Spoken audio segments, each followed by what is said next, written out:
Hindi channel में आप सभी का स्वागत है। तो दोस्तों, आज के इस वीडियो में आप सभी के लिए KVS PGT हिंदी से संबंधित कुछ प्रश्नोत्तरों को लेके आई हूँ।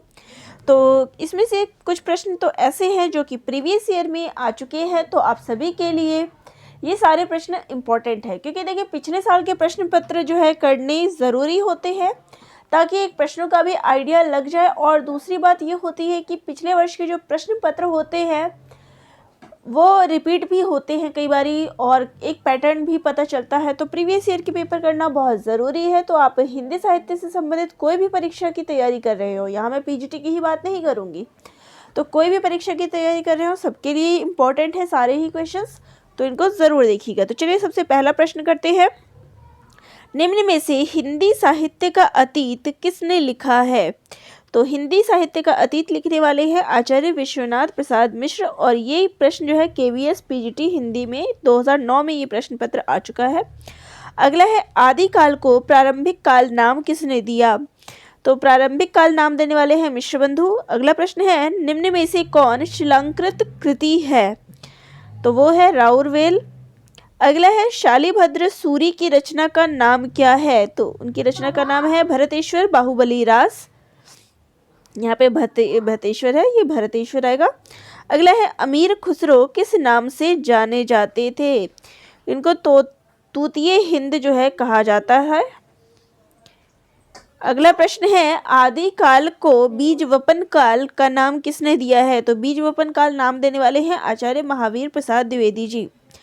अगला प्रश्न है, देसिल बहना सबजन मिठा, ये प्रसिद्ध उक्ति किसने दी है? तो ये विद्यापति की पंक्ति है। अगला प्रश्न है, उपदेश रसायन के रचयिता कौन है? तो उपदेश रसायन के रचयिता हैं जिनदत्त सूरी। अगला प्रश्न है, निम्न में से किस कवि को अपभ्रंश का वाल्मीकि कहा जाता है? तो अपभ्रंश का वाल्मीकि जो है स्वयंभू को कहा जाता है। अगला प्रश्न है, किस कवि को अभिनव जयदेव के नाम से जाना जाता है? तो विद्यापति को। अगला प्रश्न लेते हैं, निम्न में से कौन सी रचना व्याकरण ग्रंथ है? तो व्याकरण ग्रंथ है इसमें से उक्ति व्यक्ति प्रकरण। अगला प्रश्न है, प्रबंध चिंतामणि के रचयिता का नाम क्या है? तो प्रबंध चिंतामणि जो है मेरुतुंग की पुस्तक है। अगला है, वल्लभाचार्य द्वारा रचित ग्रंथ का नाम क्या है? तो वल्लभाचार्य के द्वारा जो पुस्तक रखी गई है वो है अणुभाष्य। अगला है, विज्ञान गीता की रचना किसने की? तो विज्ञान गीता की रचना केशवदास के द्वारा की गई है। अगला प्रश्न है, खेट कौतुकम किसकी रचना है? तो ये रहीमदास की रचना है। अगला है, गोकुलनाथ की रचना का नाम है? तो गोकुलनाथ की रचना का नाम है 84 वैष्णव की वार्ता। अगला प्रश्न है, रुद्र संप्रदाय की स्थापना किसने की? तो विष्णु स्वामी के द्वारा जो है रुद्र संप्रदाय की स्थापना की गई है। अगला प्रश्न है, प्रभु जी तुम चंदन हम पानी, इस पंक्ति के रचनाकार हैं? तो इस पंक्ति के रचनाकार है संत रैदास या रविदास। अगला प्रश्न है, केशव कहीं न जाई का कहिए, ये पंक्ति जो है किस कवि की है? तो ये तुलसीदास की पंक्तियां हैं। अगला है, अंगद पैज किसकी रचना है? तो अंगद पैज जो है ईश्वरदास की रचना है। अगला प्रश्न है, रामानुजाचार्य ने किस दर्शन का प्रतिपादन किया? तो उनके द्वारा जो है विशिष्ट द्वैतावाद की रचना जो है दर्शन का शुरुआत किया गया। अगला है, राधा वल्लभ संप्रदाय, इसका प्रवर्तन किसके द्वारा किया गया है? तो हित हरिवंश के द्वारा। अगला प्रश्न है, कबीर किस शासक के समकालीन थे? तो कबीर जो है सिकंदर लोदी के समकालीन थे। अगला प्रश्न है, प्रेम को पंथ कराल महा, तरवारी की धार पे धावनो है? तो इस पंक्ति के रचनाकार हैं, तो ये बोधा की पंक्तियां हैं और अधिकतर परीक्षा में पूछी गई हैं। अगला प्रश्न है, शिवराज भूषण ग्रंथ में किसका विवेचन मिलता है? तो ये एक अलंकार ग्रंथ है। अगला प्रश्न है, निम्न में से कौन सी रचना एवं रचनाकार का युग्म जो है सही नहीं है? तो यहाँ पे देखिए, काव्य निर्णय भिखारीदास सही है, रस रहस्य कुलपति मिश्र ये भी सही है, रस विलास चिंतामणि ये भी सही है, लेकिन भाव विलास जो है वो देव की रचना है, केशवदास की नहीं है, तो ये इसका सही उत्तर हो जाएगा। अगला प्रश्न है, प्रबोध 50 ग्रंथ के रचयिता हैं? तो इसके रचयिता है पद्माकर। अगला प्रश्न है रीति काल को अलंकृत काल किसने कहा है? तो ये मिश्र बंधु के द्वारा कहा गया है। अगला प्रश्न है निम्न में से किस कवि ने सतसई की रचना नहीं की है? तो सेनापति के द्वारा जो है सतसई की रचना नहीं की गई है। बाकी मतीराम बिहारी वृंद के द्वारा जो है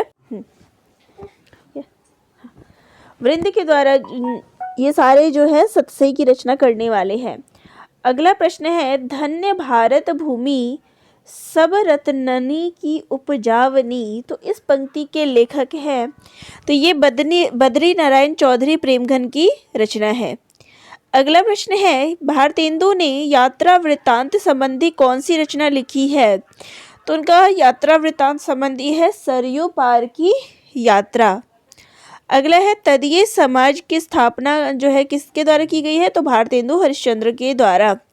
अगला प्रश्न है राम वृक्ष बेनीपुरी की कौन सी कृति यात्रा वृत्त की है? तो राम वृक्ष बेनीपुरी के जो यात्रा वृत्तांत है वो है पैरों में पंख बांधकर। अगला प्रश्न है निम्न में से कौन सी रचना एवं रचनाकार का युग्म जो है सही नहीं है? तो इसमें देखिए कविता कौमुदी राम नरेश त्रिपाठी सही है, हिम किरटनी माखनलाल चतुर्वेदी ये भी सही है, हल्दी घाटी श्याम नारायण पांडे ये भी सही है, लेकिन रसवंती जो है वो सियाराम शरण की नहीं है, ये निराला की है। अगला लेते हैं। अगला प्रश्न है अधिकार खोकर बैठना यह महादुष्कर्ष है, इस पंक्ति के रचयिता हैं? तो इस पंक्ति के रचयिता हैं मैथिली शरण गुप्त जी। अगला प्रश्न है भारत भारती का प्रकाशन वर्ष क्या है? तो इसका प्रकाशन वर्ष है 1912 ईस्वी। अगला प्रश्न है संपत्ति शास्त्र के लेखक कौन है? तो संपत्ति शास्त्र जो है महावीर प्रसाद द्विवेदी जी की रचना है। अगला प्रश्न है साकेत महाकाव्य का सर्वाधिक मार्मिक प्रसंग जो है वो कौन सा है? मार्मिक सर्ग कौन सा है? तो इसका नवम सर्ग, 9वां सर्ग। अगला प्रश्न है निराला किस पत्रिका से संबंधित नहीं थे? तो इंदु पत्रिका, बाकी सुधा, समन्वय और मतवाला ये तीनों जो है निराला से संबंधित है। अगला प्रश्न है कामायनी में श्रद्धा किसका प्रतीक है? तो श्रद्धा जो है हृदय का प्रतीक है। अगला प्रश्न है हिंदी में स्वच्छंदतावाद का कवि कौन कहा जाता है? तो वो है श्रीधर पाठक। अगला प्रश्न है अरुण या मधुमेह देश हमारा यह किसने कहा है? तो ये कार्नेलिया के द्वारा कहा गया है, चंद्रगुप्त नाटक जयशंकर प्रसाद जी के द्वारा। अगला प्रश्न लेते हैं छायावाद को स्थूल के प्रति सूक्ष्म का विद्रोह ये किसने कहा है? तो डॉक्टर नागेंद्र के द्वारा कहा गया है। अगला प्रश्न है साये में धूप ये काव्य कृति किसकी है? तो ये दुष्यंत कुमार की कृति है। अगला प्रश्न है साखी किस कवि का काव्य संग्रह है? तो साखी जो है विजय देव नारायण शाही की कृति है। अगला प्रश्न है हम विषपाई जन्म के इसके रचनाकार हैं? तो इसके रचनाकार हैं बालकृष्ण शर्मा नवीन। अगला प्रश्न है निम्न में से कौन सी रचना के रचनाकार का नाम सही नहीं है? तो यहाँ है फूल नहीं रंग बोलते हैं केदारनाथ अग्रवाल सही है। उस जनपद का कवि हूँ त्रिलोचन शास्त्री ये भी सही है। संसद से सड़क तक धूमिल जी की है ये भी सही है, लेकिन सीढ़ियों पर धूप में शमशेर बहादुर की नहीं बल्कि रघुवीर सहाय की ये रचना है। अगला प्रश्न है सूरदास किस उपन्यास का चर्चित पात्र है? तो सूरदास जो है प्रेमचंद जी के उपन्यास रंगभूमि का पात्र है। अगला प्रश्न है झीनी झीनी बीनी चदरिया किस उपन्यासकार की कृति? तो इसका सही उत्तर है अब्दुल बिस्मिल्ला। अगला प्रश्न है अंजो दीदी किस विधा की रचना है? तो अंजो दीदी जो है नाटक है। अगला प्रश्न है उदय प्रकाश द्वारा कौन सी कहानी नहीं है? तो यहाँ देखिए तिरीच उदय प्रकाश की है, पाल गुमरा का स्कूटर ये भी है, पीली आंधी ये इनकी रचना नहीं है, दरियाई घोड़ा भी इनकी रचना है। अगला प्रश्न है फणीश्वर नाथ रेणु की कौन सी कहानी है? तो इसमें से देखिए रस प्रिया जो है इनकी कहानी है, रस आखेटक ये जो है कुबेरनाथ राय की है। अगला प्रश्न है सांप्रदायिकता समस्या पर लिखा गया उपन्यास कौन सा है? तो इसमें से देखिए तमस जो है सांप्रदायिकता पर लिखा गया उपन्यास है। अगला प्रश्न है तो निम्न में से कौन सा उपन्यास एवं उपन्यासकार का युग्म सही नहीं है? तो नहीं है हमें लगाना है। महाभोज मन्नू भंडारी सही है। आवा चित्रा मुदगल ये भी सही है। तत्सम राजी सेठ ये भी सही है। मुझे सूरज चाहिए सुरेंद्र वर्मा, तो देखिए सुरेंद्र वर्मा का जो उपन्यास है वो है मुझे चांद चाहिए। अगला है पहला गिरमिटिया उपन्यास विशेषकर किस पर केंद्रित है? तो ये गिरिराज किशोर की रचना है और महात्मा गांधी के जीवन पर आधारित रचना है। अगला है दुखम सुखम उपन्यास की लेखिका कौन है? तो इसकी लेखिका है ममता कालिया जी। अगला है पाप और पुण्य के चिरंतन नैतिक प्रश्न को किस उपन्यास में उठाया गया है? तो चित्रलेखा भगवती चरण वर्मा की उपन्यास। अगला प्रश्न है वह पथ बंधु था उपन्यास के लेखक कौन है? नरेश मेहता। अगला प्रश्न है नटों के जीवन संघर्ष का उल्लेख किस उपन्यास में नहीं है? तो यहाँ नहीं है की बात की गई है, तो चलिए देख लेते हैं। तो देखिए इसमें से सेवा सदन में जो है नटों के उपन्यास की बात नहीं की गई है। बाकी कब तक पुकारूं, सैलूश, झूला नट, इन सभी में नटों के ऊपर बात की गई है। आपको अलग से भी प्रश्न आ सकता है, तो इस चीज़ को ध्यान में रखिएगा। और सेवा सदन प्रेमचंद जी का उपन्यास जो कि वैश्यावृत्ति से संबंधित है। अगला है सर्वेश्वर दयाल सक्सेना की नाट्य कृति का नाम है, तो इनकी नाटक जो है वो है बकरी। अगला है भक्ति आंदोलन भारतीय चिंताधारा का स्वाभाविक विकास है, तो ये कथन किसका है? तो ये हजारी प्रसाद द्विवेदी जी का कथन है। अगला प्रश्न है दूसरी परंपरा की खोज किस विधा की रचना है? तो ये आलोचना है नामवर सिंह की। अगला है सूर्य की अंतिम किरण से सूर्य की पहली किरण तक, ये किसकी रचना है? सुरेंद्र वर्मा की। अगला प्रश्न है नाटक के लिए रंगमंच होना चाहिए, रंगमंच के लिए नाटक नहीं, तो ये कथन किसका है? जयशंकर प्रसाद जी का। अगला प्रश्न है मध्य वर्ग की पारिवारिक समस्या को दर्शाने वाला नाटक है, तो वो है इनमें से आधे अधूरे। अगला है देश विभाजन की त्रासदी किस उपन्यास में वर्णित है? तो इनमें से झूठा सच में जो है देश विभाजन की समस्या जो है दी गई है, बताई गई है। अगला प्रश्न है निम्न में से मनोवैज्ञानिक उपन्यासकार किसे कहा जाता है? तो इनमें से इलाचंद्र जोशी जो है मनोवैज्ञानिक उपन्यासकार के रूप में जाने जाते हैं। अगला है निम्न में से दलित आत्मकथा नहीं है। देखिए यहाँ प्रश्न जो है मनोवैज्ञानिक की बात करें तो अज्ञे जी भी आते हैं, जैनेन्द्र भी आते हैं, मनोहर श्याम जोशी जो है नहीं आते हैं। अगला है निम्न में से दलित आत्मकथा नहीं है, तो दलित आत्मकथा नहीं है मेरी असफलताएं, बाकी अपने अपने पिंजरे, जूठन और तिरस्कृत तीनों दलित आत्मकथा है, ये नहीं है। अगला प्रश्न है निम्न में से कौन रेखा चित्र विधा की रचना नहीं है? तो इसमें से कठ गुलाब जो है वो रेखा चित्र नहीं है, उपन्यास है, बाकी सारे जो है रेखा चित्र है। अगला प्रश्न है अल्मोड़े का बाजार किस विधा की रचना है? तो ये रिपोर्टाज है।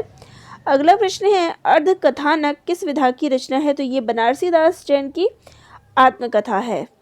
अगला है निम्न में से किस पत्रिका से संबंधित साहित्यकार नहीं है? तो दस्तावेज जो है रामचंद्र तिवारी, ये सही नहीं है, बाकी सारे सही है। अगला प्रश्न है लक्ष्मीपुरा किस विधा की रचना है? तो ये एक रिपोर्टाज है। अगला प्रश्न है वागार्थ पत्रिका कहाँ से प्रकाशित होती है? तो ये कोलकाता से प्रकाशित होती है। अगला प्रश्न है अकाल पुरुष गांधी किसने इस जीवनी की रचना की? तो अकाल पुरुष गांधी जो है जैनेन्द्र की रचना है।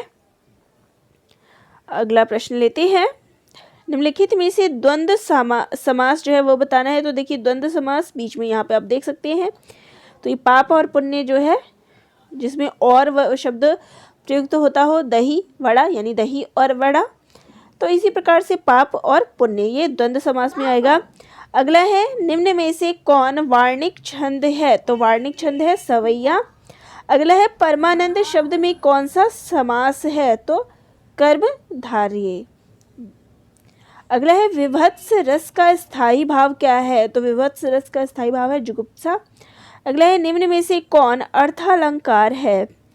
तो ये तीनों जो है शब्दालंकार है, रूपक जो है वो अर्थालंकार है। वीर रस का स्थायी भाव क्या है? उत्साह। अगला प्रश्न है, समरस थे जड़ या चेतन, सुंदर साकार बना था, चेतनता एक विलसती आनंद अखंड घना था। तो इन पंक्तियों में कौन सा रस है? शांत रस। अगला प्रश्न है, पंचवटी शब्द में कौन सा समास है? तो पंचवटी में द्विगु समास है। अगला प्रश्न है, बिनु पग चले सुने बिनु काना, इनमें कौन सा अलंकार है? तो इसमें जो है असंगति अलंकार है, क्योंकि पैर नहीं है फिर भी चल रहा है, हाथ कान नहीं है फिर भी सुन रहा है, तो यहाँ पे असंगति अलंकार है। निम्न में से अर्ध स्वर कहलाता है, तो अर्ध स्वर है यहाँ पे य। अगला है, बिहारी हिंदी की बोली का नाम क्या है? तो मगही जो है वो बिहारी हिंदी की बोली बिहारी हिंदी की बोली का नाम तो मगही है। अगला है, पश्चिमी हिंदी में कौन बोली है? तो यहाँ पे देख सकते हैं पश्चिमी हिंदी के अंतर्गत आती है इसमें से कन्नौजी। अगला है, राजभाषा आयोग के प्रथम अध्यक्ष कौन थे? तो इसके प्रथम अध्यक्ष थे बाल गंगाधर खेर। अगला प्रश्न है, संविधान के किस अनुच्छेद के अंतर्गत हिंदी को संघ की राजभाषा का दर्जा मिला? तो अनुच्छेद 343 के अंतर्गत। अगला प्रश्न है, भाषा की सार्थक लघुत्तम इकाई है? शब्द। अगला प्रश्न है, महाप्राण ध्वनियाँ व्यंजन वर्ग में किससे संबंधित है? तो इसमें जो है दूसरा और चौथा। अगला प्रश्न है, ब्रज भाषा का क्षेत्र कौन नहीं है? तो इसमें से ब्रज भाषा का जो है सरगुजा जो है वो ब्रज भाषा नहीं बोली जाती, बाकी धौलपुर, मथुरा, आगरा सब में जो है ब्रज भाषा बोली जाती है। अगला प्रश्न है, अहेतुकी का शुद्ध रूप है? तो इसका शुद्ध रूप जो है इनमें से अहेतुकी जो है आएगा। अगला प्रश्न है, किस शब्द में आ उपसर्ग नहीं है? तो आजन्म में आ है, आगमन, आकर्षक, लेकिन आदरणीय जो है उसमें आ उपसर्ग नहीं लगा हुआ है। अगला प्रश्न है, जगन्नाथ में कौन संधि है? तो जगन्नाथ में जो है व्यंजन संधि है। अगला है, उद्योग का संधि होगा? तो उद्योग का होगा उत योग। अगला प्रश्न है, निम्न में से प्रत्यय रहित शब्द है? तो प्रत्यय रहित शब्द है दुर्गुण।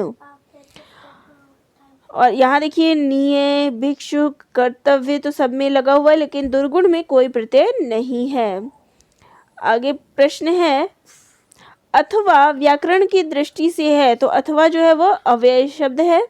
अगला है, प्रत्येक का संधि विच्छेद होगा प्रति जमा एक। घोटक का तद्भव रूप क्या है? तो घोटक का तद्भव रूप है घोड़ा। तो चलिए आज के वीडियो में हम यहीं तक प्रश्न करते हैं, बाकी कुछ और भी प्रश्न इसी प्रकार से मैं आगे भी कराती रहूँगी पीजीटी से संबंधित, केवीएस पीजीटी से संबंधित। तो आपको ये प्रश्न कैसे लगे कमेंट करके ज़रूर बताइएगा, और वीडियो अगर अच्छी लगे हो तो चैनल को सब्सक्राइब ज़रूर कर लीजिएगा। धन्यवाद।